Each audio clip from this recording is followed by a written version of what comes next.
tonight. The government's being urged to act as it's revealed that thousands of schools are still riddled with toxic asbestos. Now, this comes as experts warn that more than 600 school buildings are at risk of collapse, weakened by a crumbling form of concrete used in the 1960s.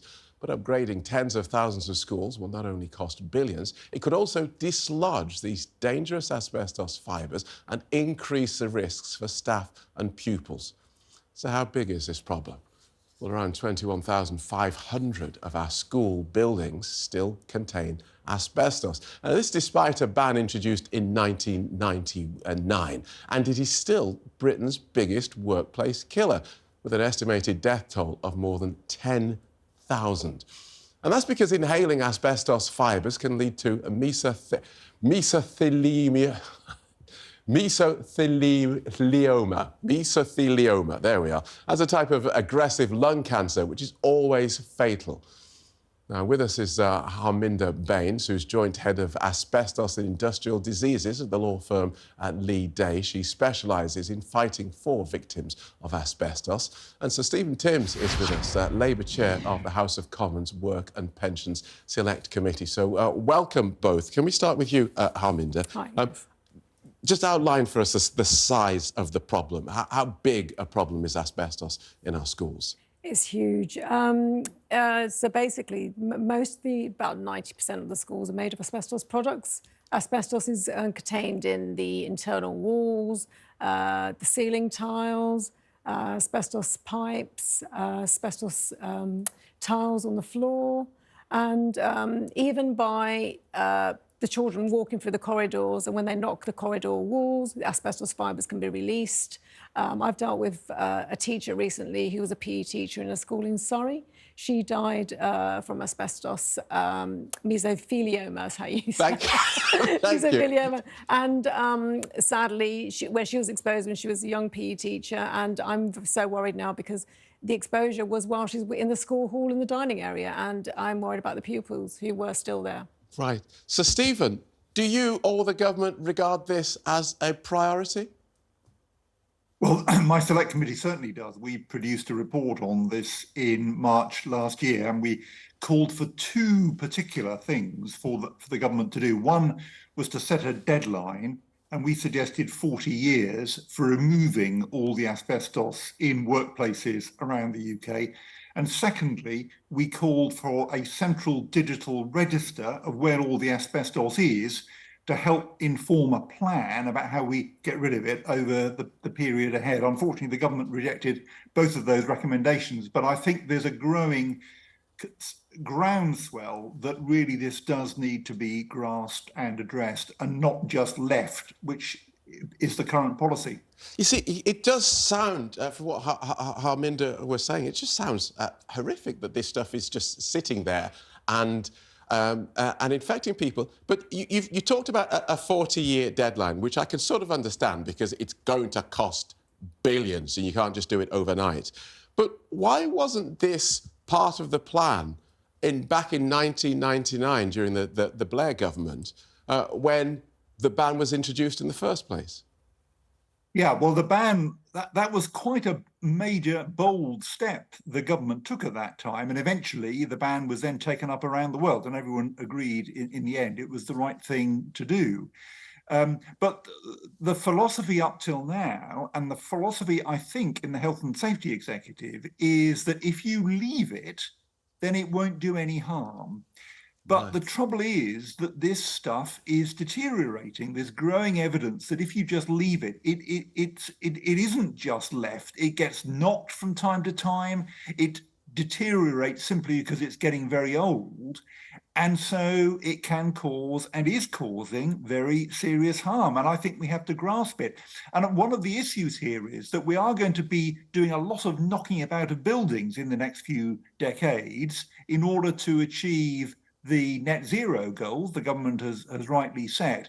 So in our report, we said, take the opportunity of the fact we've got to do a lot to buildings to also remove the asbestos at the same time. That would be a cost-effective way of dealing with this which if we don't get rid of the asbestos while these changes to buildings are being made, that then the certainly risk to sounds people working in very, the buildings will get worse. sensible. Let me just bring Harminder back into this, because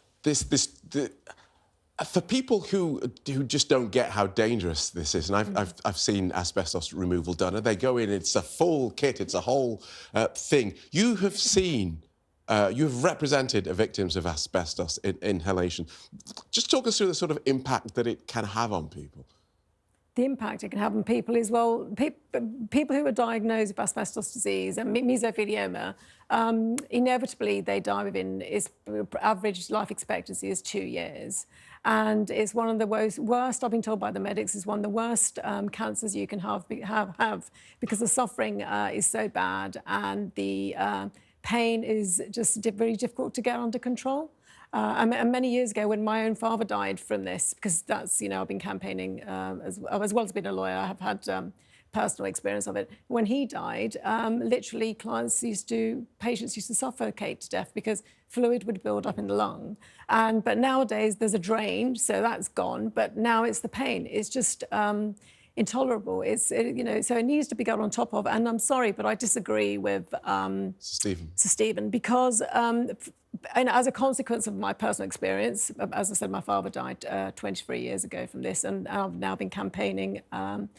I've been going to numerous parliamentary group meetings in the House of Commons with many campaigners, and we have spoken to parliamentarians from both parties, including the Blair government when they were in power. And we have been saying so I personally have been saying this for the last 25 years, the asbestos from schools needs to be removed.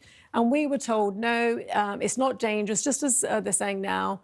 And, you know, leave it in situ, it's not dangerous, and you know, it's better that we don't disturb it. But lo and behold, I am now getting, some of my clients were exposed as pupils at school. Right. So, I mean, to be fair to Sir Stephen, he was saying that that's the policy, but it is a bad policy. He did make that point. It's a bad policy, but also what the government needs to do is not, you know, the 40 years is far too long. They need to start putting in monitors into schools now to monitor the asbestos levels, and they need to conduct not only detailed surveys, but it's the monitoring which is required as a matter of some urgency. Let's get a quick reaction to what you've been saying from Sir Stephen, and then we'll bring the panel in. Sir Stephen. I think I'm agreeing that we need to set. The government agrees that asbestos should be removed. The minister told us that. What we're saying in our select committee is there needs to be a plan for how you're going to do it. Step one, what's the deadline for removing all of it? And having set that, then we need a plan to remove it over time. It will take time to get rid of it all. But I agree that schools should be the very high priority within that plan. There are also issues in hospitals. There are retired nurses succumbing to mesothelioma as well for exactly the same reason. This is a big challenge, and we need a proper government plan to fix it. OK, thank you for that. Sir Stephen Timms, the Chair of the Commons Work and Pension Select Committee. Thanks for joining us here on TalkTV. Harminder, you're going to stay with us as we bring our panel in. Wednesday night's first edition panel back for their reaction. Ava Santina from PoliticsJOE and the Sun's Jack Elsom.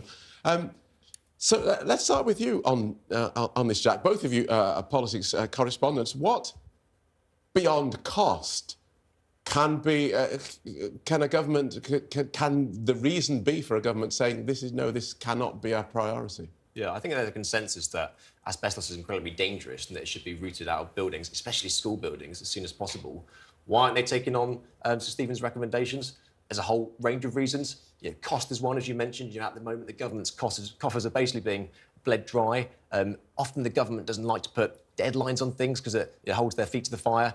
And also, there might be even the fact that this has come from sort of a Labour-led committee. As petty as that sounds, often the government doesn't like being told what to do unless it's an idea of their own. Ava. Yeah, I mean, you've had 13 years of underfunding in schools, and probably more than that as well, right back to 2000 when we stopped funding schools. But I mean, if you look around at our state system, I mean, you can hardly find a school that doesn't have some kind of leaky roof or some kind of structure that isn't falling down.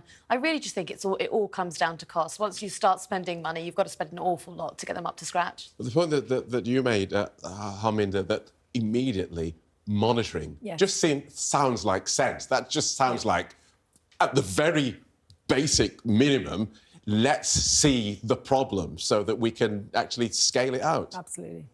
OK,